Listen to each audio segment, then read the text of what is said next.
Tak eleke aku ki dadi ra melu-melu. Mboten tumut-tumut ora. Oh inggih sampun Bu Kulun. Kula nyuwun pangapunten Bu Kulun. Ya ora dadi ngapa. Bu Kulun betoses. Lho. Dewa kok jaluki rokok iki dewa ki ora udut. Dewa ki memang jambut dewa Nirmala, pelem pertangga jiwa ora udut. Mboten ses. Ora. Bringosen kok ora udut. Apa kuwi?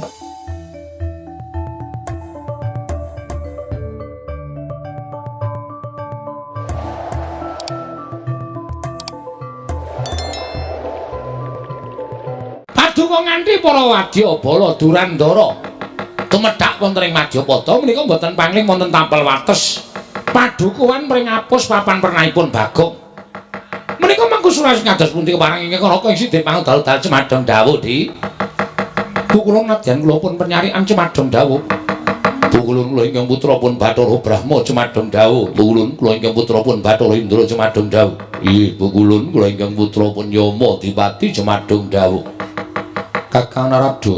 Ah inggih wonten timbalan. Mugi andados ing kawuningan tedhaipun ingkang rayipun Bathara Guru wonten ing papan mriki krana kula nampi timbalanipun Kakang Semar ingkang miji dhateng ingkang rayipun Manikmaya supados tedhak wonten ing Madyapada. Ah, lajeng resmanipun Kakang Semar jebul mboten kanyono-nyono tedhakipun ingkang rayipun Manikmaya wonten ing Pringapus krana wonten pamuthaipun Panakawan Bagong. Bagong badhe mbangun desa nanging kedah wonten syarat-syaranipun. Syarat-syaranipun menapa? Padukanipun Bagong kedah tinumbalan pelem pertangga jiwa miwah Jambu Dipa Nirmala. Satemah Bagong nyuwun kelawan ingkang rayi maringaken pelem pertangga jiwa lan Jambu Dipa Nirmala kinarya dhaharaning para Jawata Kakang. Tumunten tumuli kula damel srana menika dados pancatan anggen kula kepengin ngasoraken dhateng panguwaosipun Kakang Ismaya. Ngasoraken dhateng panguwaosipun Kakang Semar liripun kados pundi, Dik? Mugi andadosna ing kawuningan Kakang. Kakang prisa piyambak nadyan sedaya titah wonten jagat menika nyembah dhateng ingkang rayi. Namung setunggal ingkang boten purun nyembah inggih menika namung Kakang Ismaya inggih Kakang Semar. Mila tumunten kula ngaturaken syarat srana menawi Bagong badhe amboyong pelem pertangga jiwa lan Jambu Dipa Nirmala. Syaratipun Kakang Semar inggih Kakang Ismaya kedah nyembah dhateng ingkang rayipun Manikmaya. Kencang warudaya. Ngaten to, Di, kasinggihan mekaten. Mangke rumiyin. Lah kok ngantos panjenengan menika sajakipun dumugi samangke tasih nggadahi raos gething keburu sengit dhateng Kakang Ismaya menika kula tak nuwun sewu. Janjanipun perkawisipun menapa to, Di? Kakang Semar menika ingkang tansah damel titah ngliwaring panembah. Tegesipun kados pundi? Ngliwar panembah kelawan panjenengan ulun nanging dipun kanthi manembah dhateng panguwasaning dat kang murweng dat. Monggo sejatosipun kula menika nalindraning para Jawata. Ing kedah dipun sembah menika Bathara Guru sanesipun boten kenging dipun sembah Kakang. Mila panganggep kula Kakang Semar menika badhe damel kapitadosanipun kawula ingkang sami nyembah dhateng pun Bathara Guru. Dipun ajak supados nyembah dhateng panguwasaning dat kamurweng dat. Ah, dalah mangriyin. Kedahipun panjenengan menika emut nuwun sewu lho, Di. Ingkang nami Jawata menika nuwun sewu wonten tetembungan kena lara luputing pati. Dewa menika janjanipun ugi titah. Namung nuwun sewu gandeng pinitados dening panguwasaning Gusti, tumuli dewa menika dipun paringi gesang ingkang panjang, tumuli dewa menika dipun paringi pitadosan supados ngawat-awati dhateng mubah musik ing para titah. Mboten kok panjenengan menika dados nuwun sewu panguwasa tunggal wonten ing jagat menika mboten. Panjenengan menika tasih wonten ingkang nitahaken inggih menika Gusti Kang Maha Nasa. Menawi paduka Adi Guru menika rumaosi bilih panjenengan menika panembah tunggal wonten ing jagat menika kula nuwun sewu klentu. Nek panjenengan tuwun dawuh kaliyan pun Kakang Semar wadya jembakan panjenengan menika ya kleru. Wong tuwane ya tuwa Kakang Semar. Tinimanipun Adi Pramesti Bathara Guru. Lah kok tumuli panjenengan dawuh kaliyan Kakang Semar wadya jembakan panjenengan menika menika lepat, Di. Ajeng-ajengipun kula matur kados mekaten kaliyan Kakang Ismaya. Tumuli wonten ingkang boten trimah anak-anakipun Kakang Semar. ingkang sami nyulayani dhateng kula Kakang Rada. Ah mestine ora trima ning ngarepe anak-anake kok wong tuane kok nyembah karo panjenengan. Monggo Gareng Petruk Bagong menika sami prisa nek panjenengan menika kadang tarunane Kakang Badranaya. Lah iso ora jeneng mentala nek bapakne kok kon klesotan. Mila dinten sakmangke kula nglempakaken para Jawata menika ingkang wigati supados sakmangke kula aturi nyekel dhateng pun Gareng Petruk Bagong.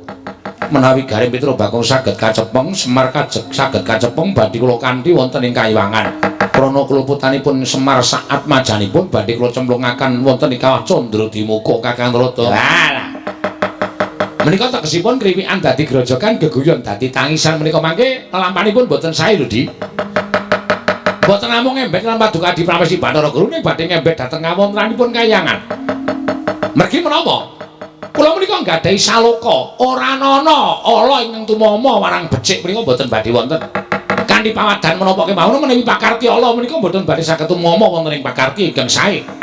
Ning malah kosok wangsulipun ingkang tumindak awon sakmangke badhe dipun damel wirang dening pakarti ingkang sae menika kala wau. Mula ingkang sae menika monggo Nadi Pramesti Bathara Guru badhe nindakaken pakrawis menika nyepeng dhateng Panakawan langkung-langkung dhateng Semar. Kula nyuwun sewu lho, Di, mboten ateges kula badal dawuh. Ning kula mboten ajeng melu-melu perkawis menika. Monggo menawi wonten menapa-menapanipun kula samanggaken kula aturi nyangga piyambak, kula aturi ngraosaken piyambak. Mekaten Kakang Rada. Nggih. Menawi kula mekaten lajeng sakmangke Kakang Rada badhe menapa? Lho, kok badhe menapa niku dados pundi? Lah kula wonten mriki tasih kagem menapa mboten? Ning nuwun sewu lho, kula mboten tumpun perkawis menika. Menika mang tanggung dhewe. Mang lakoni dhewe. Menawi Kakang Rada wonten mriki mboten rumajang pakartinipun Bathara Guru, ategesipun Kakang Rada wonten mriki sampun mboten wonten ginanipun. Menawi sampun mboten wonten ginanipun sumangga kula aturi kundur wonten ing Kayangan kemawon. Ngibaratipun Kakang Rada sakmangke namung kantun nampi matengipun kemawon. Ha nggih. Ha wis. Penyarian Indra Brahma Yamadipati manuta karo Hyang Wulun Bathara Guru. Cekela Panakawan nek arep mlebu rumah sakit kana. Hati-hati ya, Le, ngger cah bagus. Najan iki wong tuamu nek pakartine ora tumrap aku aja ditutke, aja ditiru.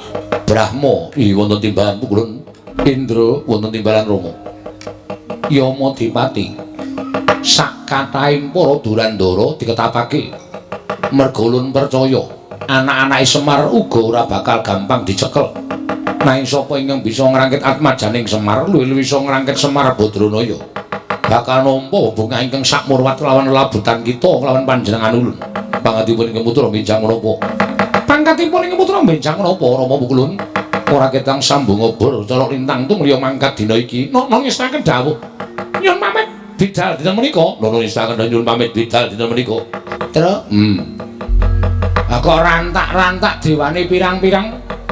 Monggo kowe karo aku ming wong telu ki piye iki? Wis pokoke awak dhewe nglabuhi karo Bagong. Mesake bocahe. Duwe kekarepan kok malah godane kaya ngene gedine. Ha iya.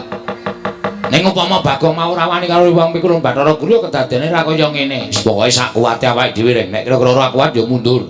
Nek kira-kira kuat nandhingi kridaning para dewa, ya dhewe kudu mbantu karo Bagong. Iki ketoke do ikhlas ora iki? Wong bantu ki lahir batin ora sampe nae dhewe ngono kuwi. Ya wis tak mangkat Le, rasa dadak gemremeng. Tak menyang medhoke para dewa. Nggonku labi karo kowe iki nek tumrap aku malah kaya wong natai pati lho kok. Nek mungsuh dewa iki nek kurang-kurang bejane sisip sembire tekaning pati. Kowe iki urip ya kok anu utang Tru. Wis menyang ngono lho. Ya rek ya. Ning kowe aja meneng wae Gong dibantu. Yo, wong telu maju bareng. Kok iso urut ya, Tru? Heeh. Ki ngarep ki cilik mungsuhe aku wis genah imbang. Aku mungsuhku tengah kuwi genah imbang. Tru, aku sing tengah. Ora. Urute dhewe-dhewe kok. Lho, aku kok ora padha. Kae sapa ngerti ra, Gong? Ora ngerti. Bathara Yamadipati. Yamadipati? Heeh. Dewa tukang apa kae? Tukang jabut nyawa. Waduh. Sing to mungsuh pisane kok tukang jabut untu nyawa. Untu dengkulmu nyawa. Kula ngatur bekti kula kunjuk Pukulun. Nala garing tak tampa pangestuku tampan ana. Pukulun Bathara Penyarian. Oh, Pak Carik. Udu.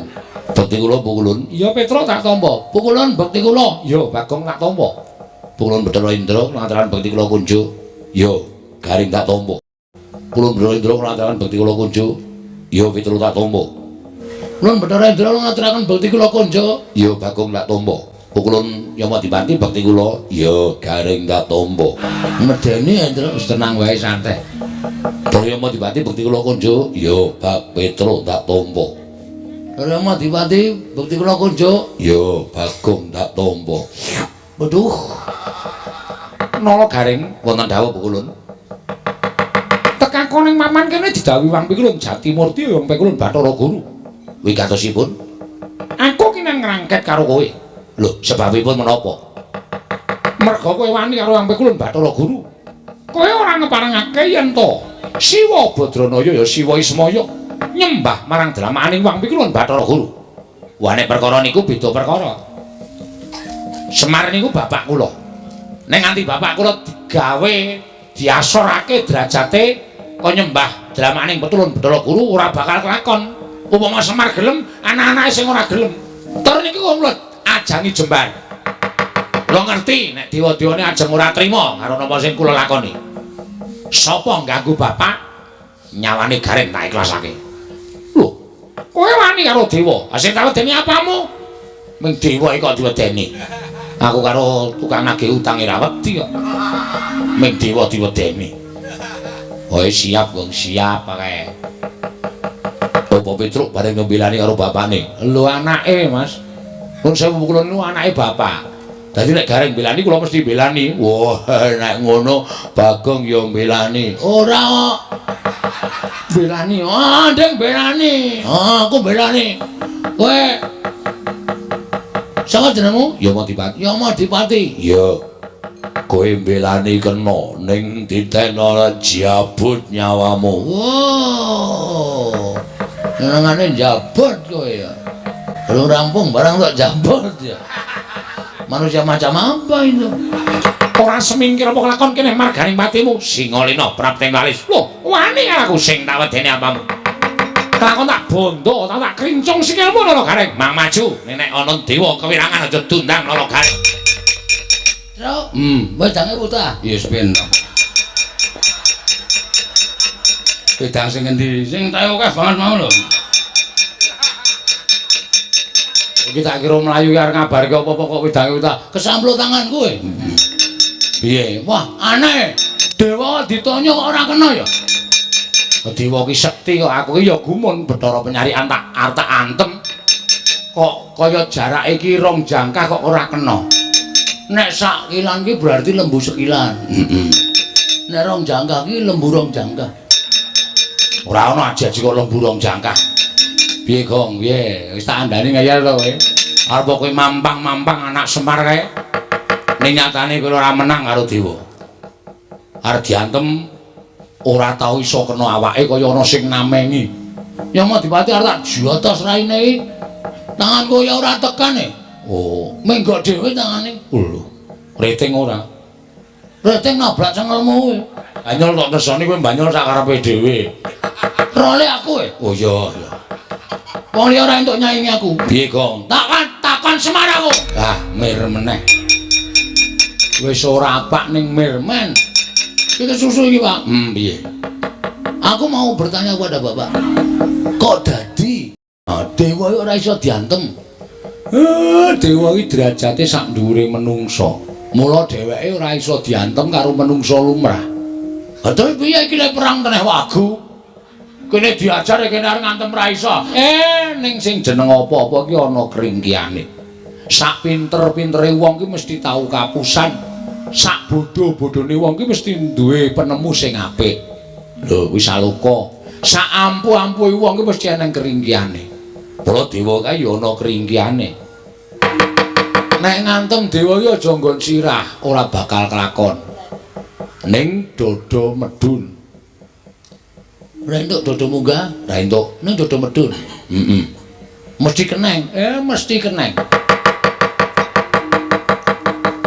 Dodo medun. Iya mesti keneng. Mudyar dening aku kowe. Dodo medun, Pak. Heeh. Hah, kakon ya. Kene medun. Wis rasa kuwatir. Rang. Truk, dodo medun. Jujuk busine wae, Truk. Amuk Suramrata, Jayawrata imbang yen padha-padha. Kowe arep ngopo kowe? Kowe arep ngopo kowe? Mang tutuke le ngantem. Mang tutuke. Sadurunge aku semaput, bales kowe ora kekecek aja duntang nolo gareng. Ayo, aku walesen. Aku walesen. Reng, apa? Nggon busi. Oh siap. Kono wis entreke lorone ra jamak-jamak. Bres ngono reng, mati reng. Ayo walesen. Ora bakal kula mundur. Kowe ora mundur tekaning pati. Kowe ora iso ngantem aku iso ngantem karo kowe. Tekaning pati. Tru, kabulator. Nggon ngendi? Wah, kowe ora paham. Kono yang nang banyune ya kono kowe. Kabulatore kono kowe kepruk sak banter-banter. Mati dereng aku. Walesen aku. Kowe iso males karo aku. Iso ndumuk aku ngantem aku bumi langit. Waduh. Aduh Rama Wulun. Pejah kula waduh. Mboten saged mlampah. Mati aku edan. Nolo gareng edan. Wah diantem sak banter-bantere. Waduh. Bagong edan. Nganti muni makluk ngono. Aduh. Wah, latara. Ngamuk punggung Suratanto Nirbaya Nirwikara.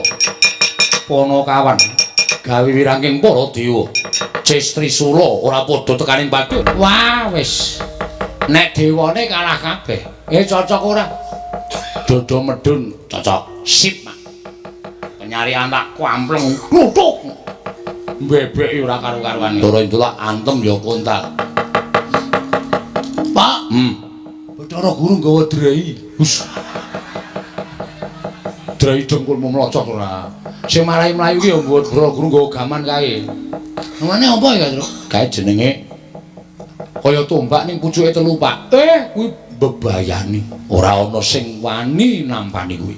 Kuwi pusakane Bathara Guru sing jeneng Cestri. Cestri Sula, Tru. Gong Cestri Sula, Gong. Cestri Sula. Kae ora ana sing wani methuke ning bapakmu wani. Ngene bapak mati? Ngene bapak sedo. Pendem ya, Pak ya. Kon piye nek mati? Nek aku mati kowe ora sida mbangun desa. Waduh, wis. Cilaka iki, Tru. Ha iya. Kudu sing mbangun desa iki, den baku sing ngarsa. Iya. Ha iya jawab. Kowe do tengok kene. Bagong Petruk gareng tengok kene. Bathara Guru aku tak neng kene ora tekan kene dhewe kok. Kakang Ismaya. Sakmenika sampun pantok pepuntaning tekad menawi Kakang Semar mboten purun nyembah kaliyan kula paripaksa kula ngginakaken panguwasa minangka dados dewaning para dewa. Kakang Semar saat majanipun badhe kula tegakaken Kakang. Mbok sabar to Manikmaya. Dipeto nganggo nalar sing ganep ora sak kepenakmu dhewe ngono kuwi. Lah nek nganti iki engko do ngerti mongko iki ning jagat. Nek nganti Manikmaya ngerti mateni Semar, apa jeneng ora banger bajin asmamu? Lah jare Semar iki kakangne Bathara Guru kok malah kakange dipateni adine. Apa jeneng kowe ora ngreksa marang kalindraning Jawatamu? Apa jeneng ora kowe ngreksa marang asmamu? Aja nuruti karo mubal-babaling nepsu. Nek kowe kepengin aku nyembah iya aku tak nyembah. Ora apa-apa.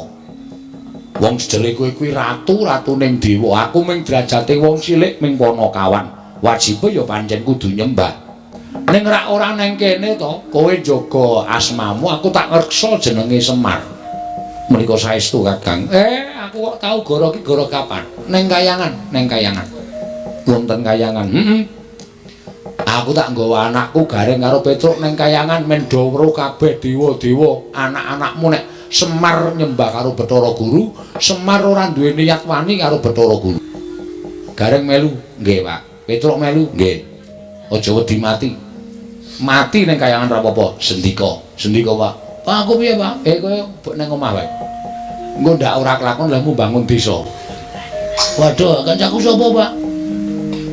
Petro melu kowe. Aku melu kowe. Gareng melu kowe. Wong telu lunga. Heeh.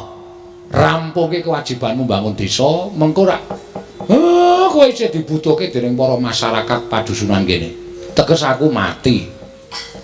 Waduh. Ngopo kok jewek-jewek iki? Aku arep wani karo bapak ning aku sayang karo bapak, Tru. Ayo wis ben. Kadang barang kok ya mati.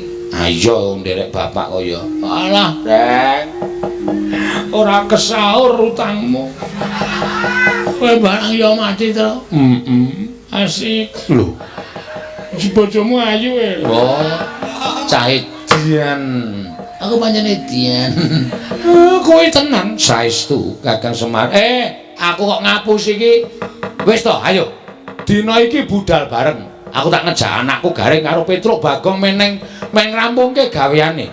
Nanging menawi mangke Bagong sampun rampung pedalanipun badhe kula pethuk, kula inggihaken wonten ing kayangan. Kula sampurnakaken sareng kalian panjenengan kula susulaken kalian kadang-kadangipun ala Gareng lan Petruk. Sangarepmu. Nek Bagong gelem. Bagong kok nek wis rampung bangun desa karo dipethuk karo Bathara Guru. Asik.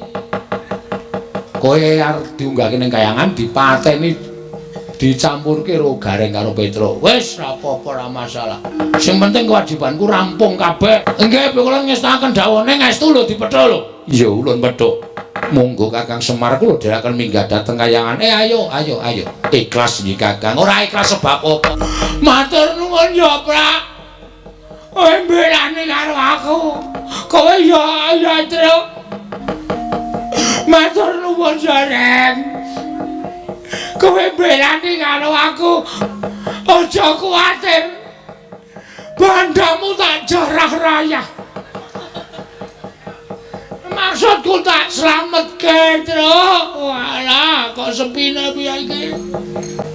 Njuk kancaku sapa wis? Bapak ra ono, Petruk ra ono, Gareng ra ono. Menak nganti tekan jam 2. Padahal ngendika mati gara-gara. Masa aku dhewe ora bakal gayeng aku terus arep wadul karo sapa iki? Wadul karo Pepunden Pandhawa malah dilumputke. Wadul karo Sinuwun Darawati mesti disalahke. Oh iya. Aku sing sedulur e. Bapak ki jarene tunggale 3. Semar, Ismaya, Tejamaya, Manikmaya. Tejamaya ki jarene Wataga. Ha iki aku nek ora njaluk pambiyature Wataga wis ora bakal rampung perkaraku, wis tak sowan ning Jurang Porong. Wah, aku sing sowan. Bapak digawa ning kayangan dipateni karo adimu wae. Nang Wataga mbogong ora melu-melu, langsung tak benggang cangkeme. Adine kok ora arep melu-melu. Wah, aku sing sowan. Jane ana ngapa to, Kang? Tak sawang kok pirang-pirang dina iki Kang Togok ora jenak. Pendak-pendak tak jagongi ora tau paring pangandikan. Wong biasane kowe kuwi nanggre aku tengok-dek, kowe tengok-dek langsung kula trima jinuwun ngono kae. Meneng wae iki jane mikir apa Togok? Lung. Aku ki jane ya wis wong tuwa. Nek arep tak kandhake kok rasane isin. Wong aku ki arep kaya ngene wis tuwa, tur dasare aku wis wareg mangan gempalaning jagat legiasi ning kahanan. Mbok wis sak titahe kok digawe ngene ya manut, digawe ngono ya manut. Wong sing jeneng awake dhewe ki ana sing murba masesa ya kuwi Gusti Kang Maha Suci. Mula ora usah ndadake pikiran werna-werna, ora usah ndadake penjaluk sing aneh-aneh. Sak murwate mengko ndak dikira cecak nguntal cagak. Cebol nggayu wulan wuta ngitung lintang tangeh kelakone cepak wurunge kok. Ora perkara kok aku duwe penjaluk ki ora. Aku ki wah piye ya lung ngarep ngrembug iki janjane sepele. Ngene entuk tak gagas-gagas kok saya ngrantes nang pikir. Lah apa mulane omong? Aku ki 3 dina kepungkur jemuah kliwon wingi. Heeh. 3 dina kepungkur? Heeh. Kuwi dinane sapa wong aku saiki lagi Selasa kok. Ceritane ngono kuwi. Kuwi aku ngimpi. Ngimpi apa? Dulurku lanang kok kayane pirasatku ora apik ya, Lung. Kose ngimpekke aku? Ora. Lho, dulurmu ki sapa?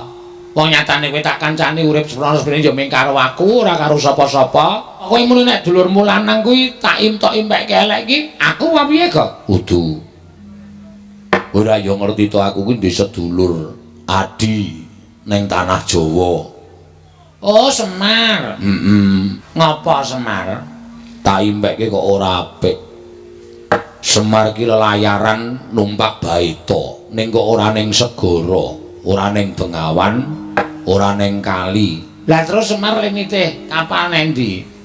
Semar limite kapal ki kok ning Kawah Candradimuka. Loh.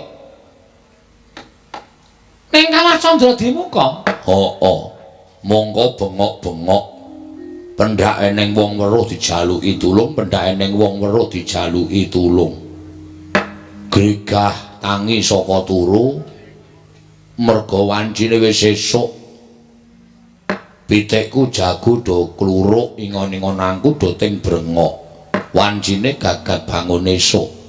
Monggo hitungan impen yen manjing gagat bangun esuk kuwi impen sing ndara dasih. Impen sing bakal kasembadan. Mbah ya wis, Gak. Ngapa tak kowe iki nggagas impen barang ki? Wong kowe iki biasane ora tau gagas impen. Lah kok saiki kok tak gagas banget nganti kowe ora tau omongan karo aku, mergo gagas adimu Si Ismaya nggone ngimpi numpak kapal ana ing tengahing Candradimuka. Bareng tekan tengah kawah ora kanthi kanyono-nyono ana ombak wujud geni ingkang nyampluk baita sing ditumpaki Semar. Terus lah kok kapalin jumplang. Semar klelep ana ing Kawah Candradimuka, aku ora iso nulungi piye-piye, bisane mung mes padhakake. Terus aku meneng wae tak pikir-pikir kok impen kok le medeni timen. Engko gek-gek dulurku lanang kena ngopo-opo ya, Lung. Monggo ora iso sarta ora duwe keludhangan ngabari karo aku. Wong ning jagat ya mung aku karo Semar karo Ismaya. Nek kaya kowe iki rak kanca sing maringi Sang Hyang Bathara Wenang. Semar kae kancane jan ya mung siji, mung Bagong sing dumadi saka ayang-ayangane Semar sing diparing karo Sang Hyang Bathara Tunggal.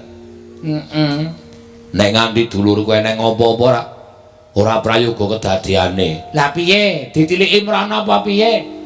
Nggo ngeyem-yemi pikirmu lho, kok nek pancen pikirmu ki grangsang, duwe pikiran sing werna-werna tumrape ngadimu ki, ayo tak terke ora apa-apa tiliki mrana, Gak. Oh.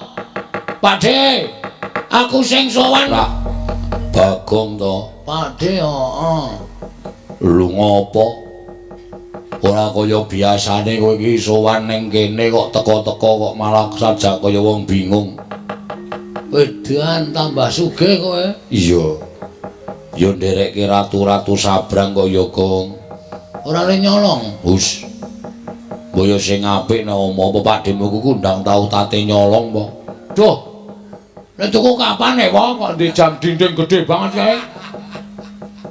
Mbok wis rasa tok gagas. Tapi ewo, gelem apa kowe? Gelem. Beken engko nek bali gawanen. Tenan? Heeh. Matur nuwun ya, Pak. Ya, ning kae ming plastik. Jame ora obah, ya ming jam 5 terus. Oh, biyen nek upama dikeprokke kowe, Pak? Wah, senengane kowe iki nek njaluk dikaki nek diblakani nesu. Ora ngopo, eneng ngopo wak gawe tratapan pakdemu. Wah, ngopo? Aku amatur karo kowe, Pak. Ya Ismaya. Heeh. Iki mau digawa nang kayangan. Njaluk Semar kaya nyembah karo panjenengane. Semar arep nyembah. Ning aku sing mengeng. Oh, aku ora tegel ya bapakku di ngonone. Ha iya, tur dasar ya tuwa bapakmu ro Bathara Guru. Ha iya. Nesu Bathara Guru ngetapke para wadyabala dewa. Krija Sang Bagong. Waduh. Dewa tak undurke kabeh. Kabeh. Mung siji nding. Sapa? Yang Mardipati. Penyarian kalah karo Gareng mergo penyarian ora nggawa cap. Bathara Indra kalah karo apa jenenge iki Petro. Ayo Mardipati arep njabuti wong desa. Nggon aku sikat-sike mundur. Bathara Guru maju ngamuk. Nggawa apa jenenge? Apa wong kae pusake ndra-ndra apa? Lah sing bentuke kaya ngopo? Sing pucuke telu lho. Cis Trisula. Udu es. Cis. Kok es ora? Heeh, Cis Trisula. Aku Gareng Petro mundur berlindung di bawah ketiak bapak. Bapak wangsulan, Bathara Guru adreng arep mateni kabeh sing nang kono. Bapak muni sabar Bathara Guru. Nek kowe kepengin mboyong karo aku ayo, aku dipateni munggah ning kayangan aja ning kene. Nek ditonton piye akeh, kowe ora iso ngreksa jenengmu. Bathara Guru kok mateni kakangne dhewe. Mula terus bapak duwe penemu nek ayo aku nek arep panteni ana ning kayangan. Dadi ora ana wong weruh, sing weruh ming dewa-dewa tur ora wani tumindak apa-apa mergo dewa-dewa do wedi karo kowe. Bapak muni ngono. Terus bapak saiki munggah ning kayangan karo Gareng karo Petro. Aku kon keri ning donya, jarene kon ngrampung kene ku arep duwe gawe bangun desa. Weh, ngono ta? Lah terus kowe mrene ngopo? Mrene njaluk tulung karo kowe wae to, Gok. Aku ditulungi bapak digobali apa? Nendi? Nang omah. Jare mbiyen sampean karo bapak karo Bathara Guru ki kedadian saka telek. Us. Anu telek tenan plene ngendhok. Oh, ayo. Sampean kulite, bapak putihe, Bathara Guru kuningane, ngono. Heeh, teleke dadi mbilung. Ana kuwi tulungi ya, Pak. Gong, nah aku sing nulungi mengko ndak aku dikira wong tua sing melu-melu perkarane bapakmu karo Manik Maya. Nah terus aku ora iso nek kon munggah ning kayangan. Wow, aku nggo catet lho. Kon nyatet cangkemmu ya, wa? Sik. Aku iki wong ora tau sembrono ya. Mun nek mentro terus nyatet cangkemmu tenan. Iki serius iki, nek ora gelem ngewangi anakku, ora gelem balekke bapak. Asli tenan catet tak benggang nggo kunci Inggris sangemu. Men saya amba. Sik. Aku ora gelem ngewangi ning iki aku duwe cara. Sing ngewangi kowe dhewe wae. Aku? Heeh. Dene kekuatanku apa? Ning ora wujud Bagong. Lho, wujud apa? Nek wujud Bagong ku ndak ketok nek kowe nulungi wong tuamu. Wujud sapa wae sakarmu. Engko tak nek daya kekuatanku munggah ning kayangan kowe dadi wong digdaya. Yakin? Iya. Saiki pengine dadi sapa? Aku sing dadekke kowe dadi sapa? Dadi sapa? Milya. Setyaki. Mah, ndak jotosan terus aku gang. Ah sapa? Abimanyu. Ah iso ora, bagus malah kecentelan rondo pirang-pirang perkasa ning ngragati ngono. Ming wong kere kaya ngene. Ora jane nek tok seneng iki pengen dadi apa? Nek siwa iso ndadekke aku, njaluk dadi Raden Werkudara kok. Wah, mbok ora sing aneh-aneh, Gong. Kowe ki mung cilik kaya ngono kok. Berarti ora iso. Nek iso dadi apa-apa iso. Iso le iso ning boyo triyane. Ora, catet cangkemmu.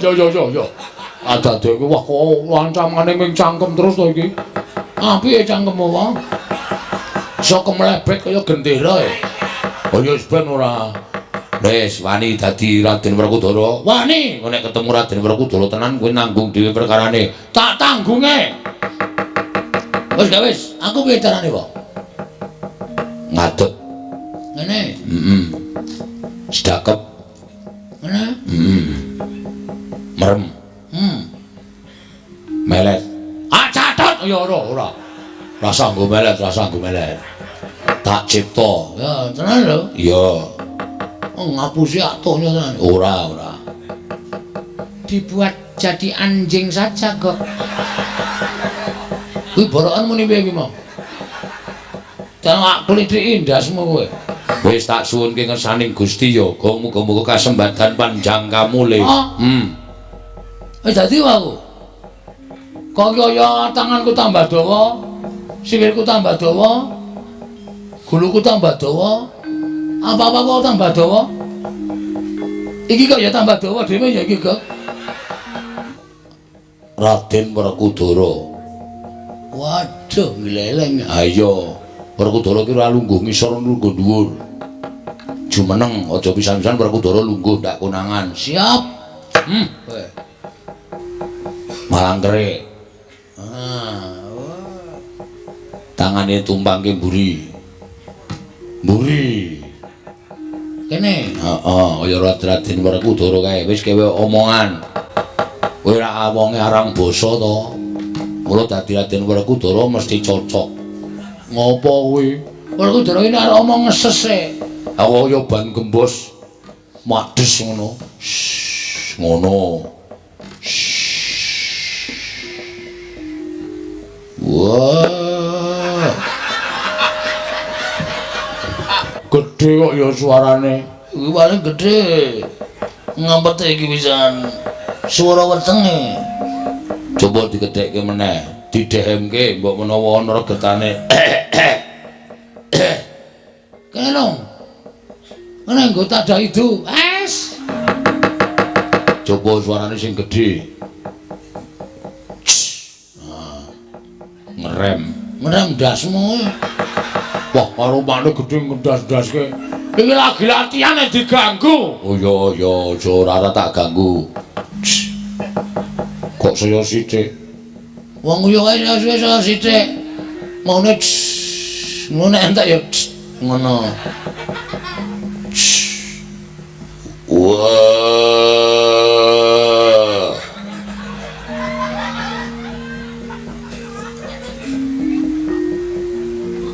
Jlimer,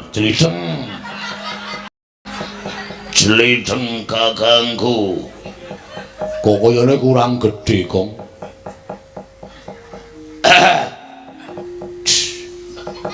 Wah, saya sithik pisan. Wah.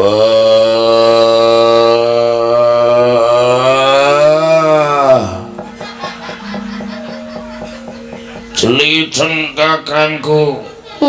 Walah, malah ngentut barang iki. Nampet tok ya. Angel dadi ganti wegok. Ganti Ndara Kresna wae. Moh wis ora iso wis sane kuwi ya kuwi. Waduh iso konangan ya. Bahasane biasa wae ya iso karmu. Wah, kuwi. Tak kelumpuke terus tak plesuke tuk ngono. Wah, ngono to. Wah. Toko. Waduh, ketara lho, ben modar. Konangan sing asli tutuki modar. Sing gandem. Wah. Toko. Jatuh guru. Tejo mantri. Nah, iki rada wangun iki. Bajigur. Angel raja macam sana kangelan aku. Wah, ya sakaremu ora. Wah. Ora nrimake ponokawanku. Semar Garek Petruk digawa ning kayangan. Toko nyilih cangkemmu. Warga ngopo to ya? Pengestana kok aku arep munggah ning kayangan. Medal pundi? Metu undak-undakan. Kayangan ora ana undak-undakane. Lip-lip napa ora? Kaya ning pundi mawon lip-lip ora. Pun kek Ndara Werkudara tindak teng kayangan Matekaji Bandung Bondowoso. Wega. Sebabe nek ketemu Rara Jonggrang Aji-aji ora bakal mandi. Ngono iku aji-aji ampuh. Bathara Guru. Wah. Iki aku nek njaluk ganti piye kok? Yo ganti-ganti ning aja ganti sing anu. Anu ganti Ndara Janaka kowe. Oh iya. Guys, aku rekoso iki lho nggawa awake rekoso abote ra jamak-jamak. Wis aku tak sedakep. Yo, mulak-malik engko nek balik Janaka ra iso nyuwara nek malik meneh aku mau lho. Ora aku Janaka yakin sip. Oh iya.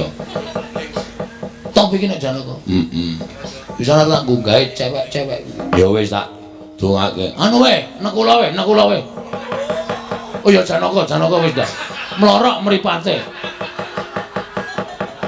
Mesake. Aku senane ora positif gonta-ganti. Wis kok wis aku nganggo Werkudara rekoso. Yo tak. Wis malik toge. Wis.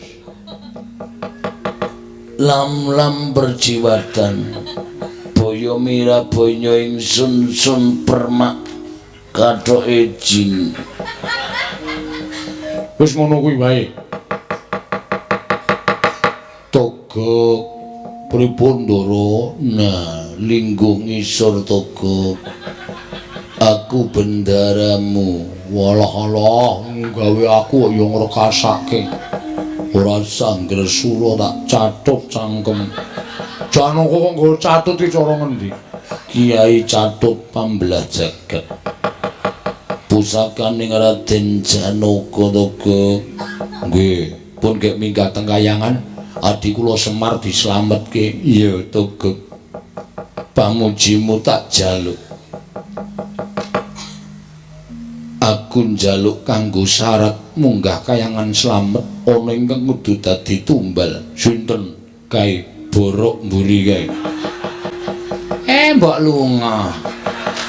Aku budal munggah marang kayangan toga. Sing ati-ati ampun kados lari alit kula dongak-dongake kasembatan penjangkane. Iya toga minggiro. Aku arep joget. Oh nggih. Kakang Semar aja kuwatir aku ingkang bakal sumusul marang sira Kakang Semar. Tak slametke Kakang. Yen Kakang wis ketaton, Kakang wis rumangsa duwe tatu sarta wis kedrawasan, aja kuwatir. Mengko tak gawake oksigen supaya Kakang Semar tetep urip. Wiwit saka jagat budal marang Kayuwangan. Rasaku wis manjing ana ing rasa ikhlas. Tegese sak mangsa-mangsa pancen kowe mburu marang kesenengan. Sak mangsa-mangsa pancen adiku Manik Maya wis ora iso dindakake. Nggonmu duwe rasa gething keburu sengit karo Semar nganti mentala arep midana kelawan Semar. Tak ikhlasake, aku ora apa-apa. Ning kaya ngarep aku saguh nyembah karo Bathara Guru sing angka loro yen sakwise aku nglakoni aku njaluk kowe utusan karo sawijining dewa anakmu supaya mudhun ana ing Pringapus papan pernaya anakku Bagong maringna Pelembertangga jiwa Jambu Dipa Nirmala men supaya kasembadan penjangkane anakku tak rewangi totoh kaya ngene ning nek kowe ora maringi apa sing dikarepke Bagong lah aku ya ora lila. Mula sing sak traju sing sak bobot nadyan sak temene bobote ora padha ning tumrap kowe yen toto anggap bobote padha antaraning Semar lan woh Pertangga Jiwa lan Dipa Nirmala aku ora apa-apa. Dasare aku ya wis kewowogen urip ning jagat. Aku wis kewaregen nyawang marang polah tingkahe menungsa ingkang wis pancen wegah nampa wewarah nampik pitutur becik. Nuwun sewu. Jebul sasampunipun kula prapta wonten ing Bali Martya Kunda Manik. Ketingalipun wonten daya ingkang amalik dhateng pemanggih kula Kakang. Penemu sing piye? Ingkang sekawit kula menika tansah gedheng kaliyan Kakang Semar. Krana rumaos kula satunggiling titah ingkang boten nggadhahi tata krama kaliyan nalindraning para dewa menika namung Kakang Semar. Nanging sareng dumugi wonten ing Datulaya utawi Bali Martya Kunda Manik.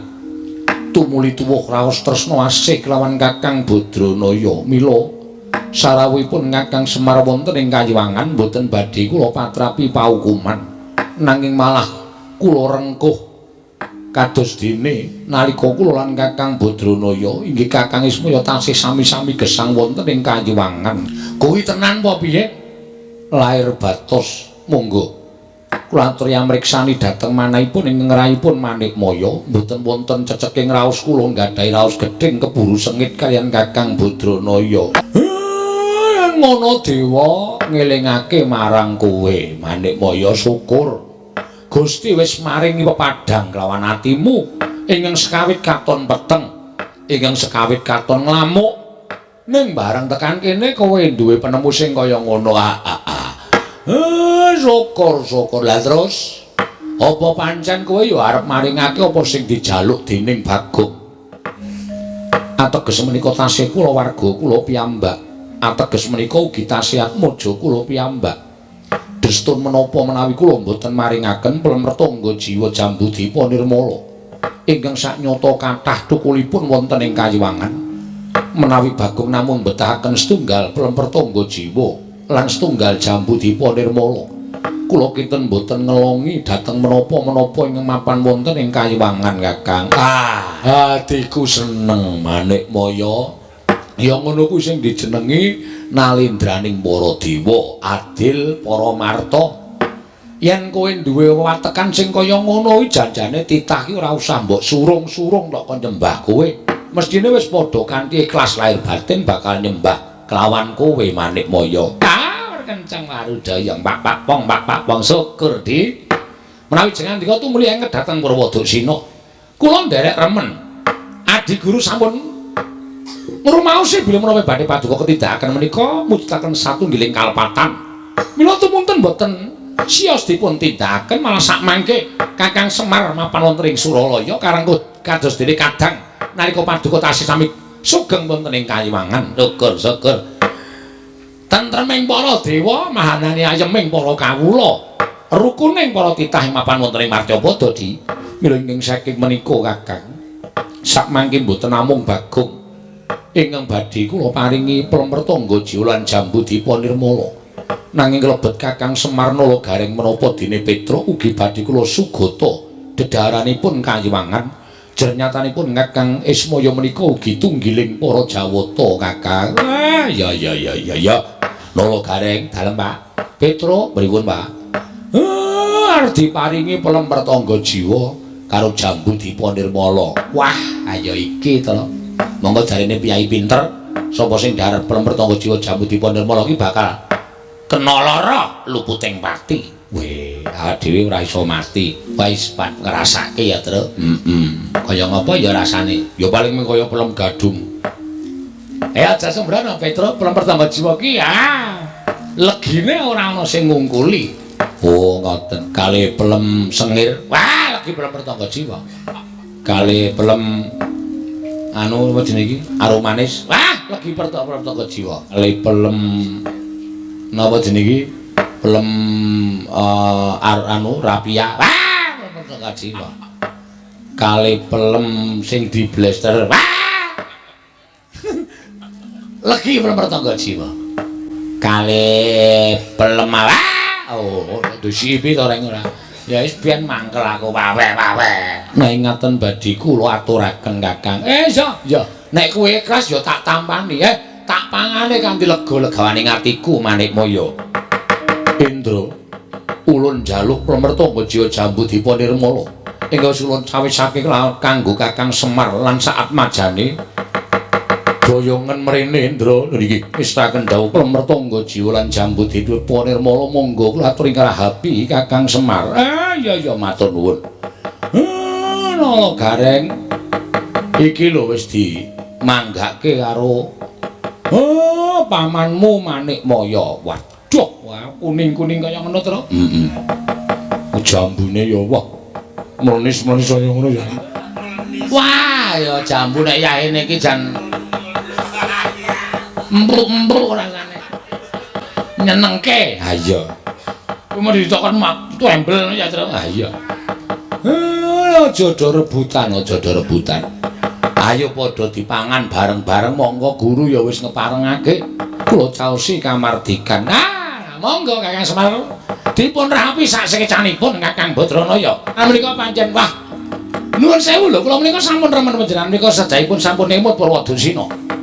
Nanging sareng Pertangga Jiwa jambu dipun oleh dipun dhahar dening Semar Nalagaring lan Petruk. Lah kok sami bengok-bengok tumunten sami katriwandan boten eling Purwadasina. Aduh nuwun sewu lho, nuwun sewu. Panjenengan menika sampun napus Rama kaliyan ingkang Raka piyambak inggih miyos Sang Hyang Wismaya ngantos mekaten kedadosanipun menika dos pundi menawi mangke wonten tantrimanipun ingkang karya jagat dhateng tumindak Paduka Adi Pramila Bathara menika ingkang badhe tanggal sinten to Pidi? Kakang Rada. Prawi. Niat kula pancen mekaten. Krana kula tidha-tidha menawi Kakang Wismaya menika kula pejahi sarana pusaka kadewatan kula pitados mboten badhe wonten ingkang mempan. Nanging menawi srana kados mekaten badhe kelampan panjangka kula sakmangke sampun mboten wonten titah ingkang mboten purun nyembah tuwin mboten purun tata krama kaliyan pun manikmaya.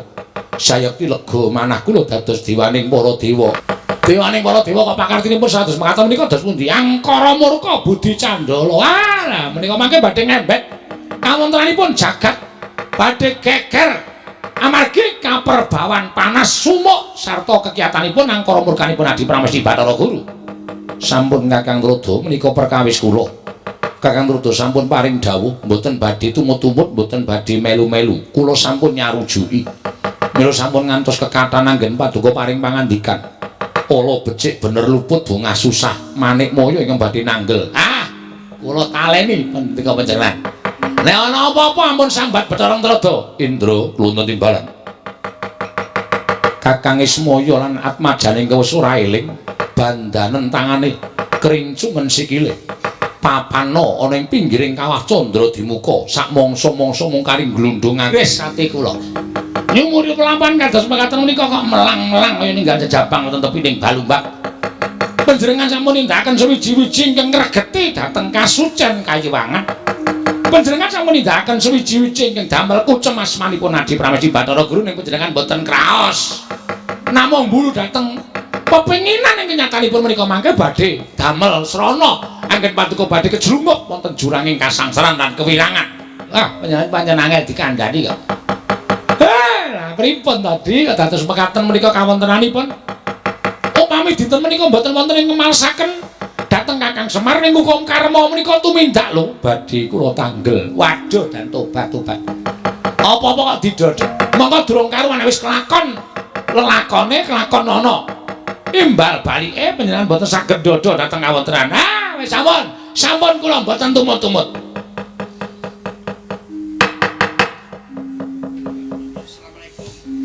Assalamualaikum.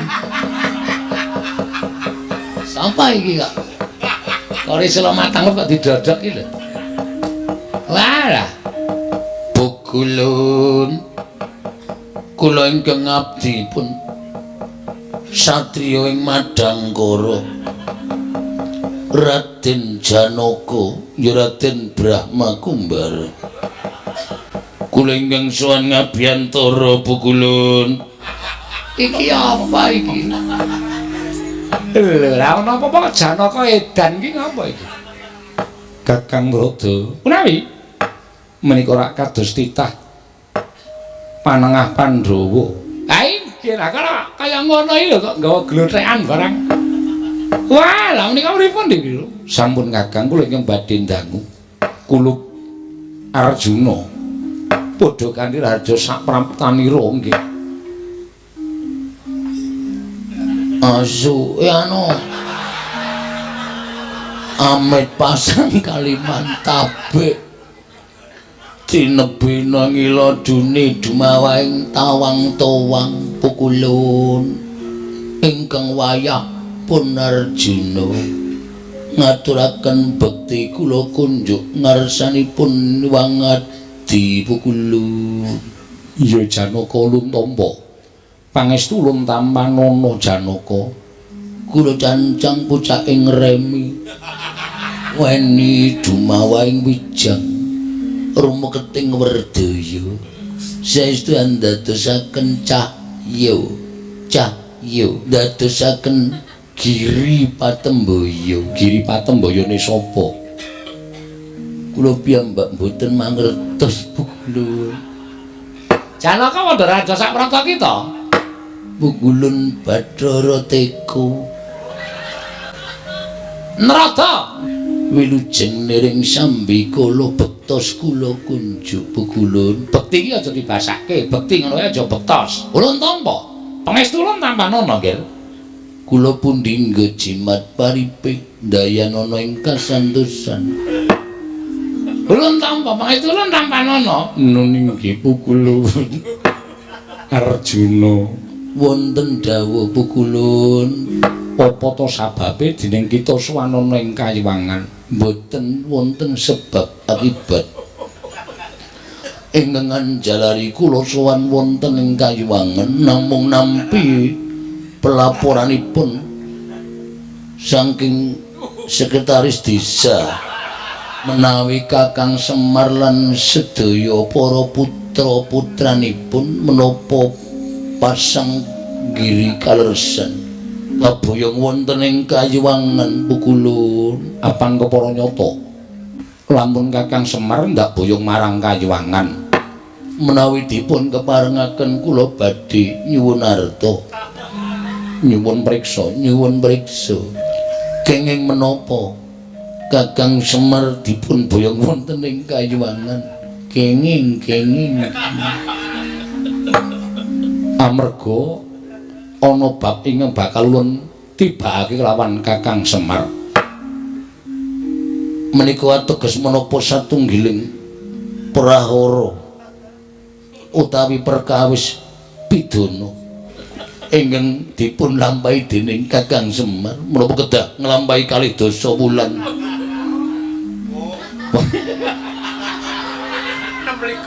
Wonten lebeting pakunjaran. Iki kok sajae kaya udu Janaka iki. Janaka omongane kok ting pletot ora karo-karane sapenake dhewe iki. Menapa inggih mekaten Pukulun Arjuna. Kakang Semar ulun piji mangarsama sabab bakal ulun patrapi pidana. Pidana menapa badhe kapatrapaketek dhateng kekedhep Pukulun. Ora luwih kejaba mung pidana pati. Sabab Kakang Ismaya ora nate nyembah kalawan Bathara Guru, mongko ulun narindraning para dewa ora pantes urip ana ing alam padhang. Kakang Semar kudu tekaning pati sabab wis ngasorake drajating Bathara Guru. Ten-nginten babar pisan. Menawi paduka Pukulun kados mekaten lampanipun. Janaka kuwalik. Raine nang kene kok raine nang kono. Pukulun menawi ditira mekaten kula mboten narimakaken menapa ingkang dumados kaliyan Kakang Semar inggih Kakang Nayantaka inggih Kakang Saronsari Budana nangun juru Dyah Punta Prasanta inggih Sang Bojogati inggih Bojokrama. Kula mboten narimakaken Pukulun, kula mboten trima menawi paduka Pukulun mboten mangsulaken Kakang Semar wonten ngarsanipun ingkang wayahipun Raden Janaka. Rawe kula rantas malang-malang badhe kula putung Arjuna wonten dawuh yen ngono kita wani lan panjenengan ulun mboten ateges kula badhe wantun lan panjenengan Pukulun namung pakartinipun Pukulun ingkang sampun nalisir saking angger-anggering kautaman minggu saking dedaran. Kula mboten narimakaken. Bener Janaka ora tok wani iki sak penake dhewe ora. Yen ngono kita wani kelawan panjenengan ulun bakal ulun katutake dosane. Pukulun wonten tembungan dudut ngatur sulung luntung menika. Menawi panjenengan badhe ngatutaken menapa ing sampun badhe kula boten idri kan panjenengan Pukulun guntur geni guntur angin sirnakna Janaka. Sareng panjenengan ngedalaken guntur geni guntur angin kok widodari sami bubar piyambak-piyambak. Menika badhe wonten pundi Pukulun? Widodari ki rayane do kepuyuh. Lilanana kula nderek. Pukulun sampun dangu kula mboten sumerep. Kakang Trata, punapi? Lah kok aneh. Guntur geni guntur angin kula dawuhi namung mapan wonten sak nginggil kula mboten purun andilat. Inggih menika jejeripun Janaka satemah lebur tumpur tanpa dadi. Tur geni guntur angin sak menika sampun sambet pas derekan kalian kula. Mila mboten badhe wantun mejahi dhateng kula Pukulun. Arjuna kula wonten paring adhawuh Cis Trisula kelakon bedah dodo kita. Monggo kula trinamakaken. Menapa inggih menika badhe numusi panjenenganipun Kakang Kaneka Putra. Pripun? Cis Trisula mboten tumama, Janaka malah ketingal mesam-mesem kados mekaten. Wah, lah kok elok bocah iki lha kok dadi kaya ngono kekuatane. Panjenengan dawuhaken menapa menika namanipun Cis Trisula. Cis Trisula kula mboten kraos Pukulun. Lah banjur aku kudu piye Janaka Menawi kita panjenengan Pukulun mboten ngunduraken Kakang Semar lan sak anak-anakipun, Pukulun kula mboten nrimakaken.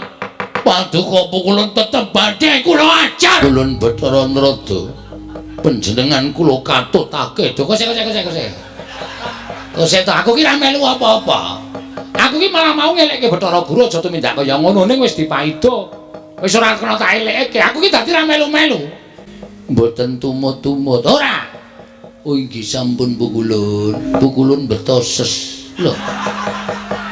Dewa kok jaluki rokok iki dewa ki ora udut. Dewa ki memang jambu dewa Nirmala, pelemper tangga jiwa ora udut.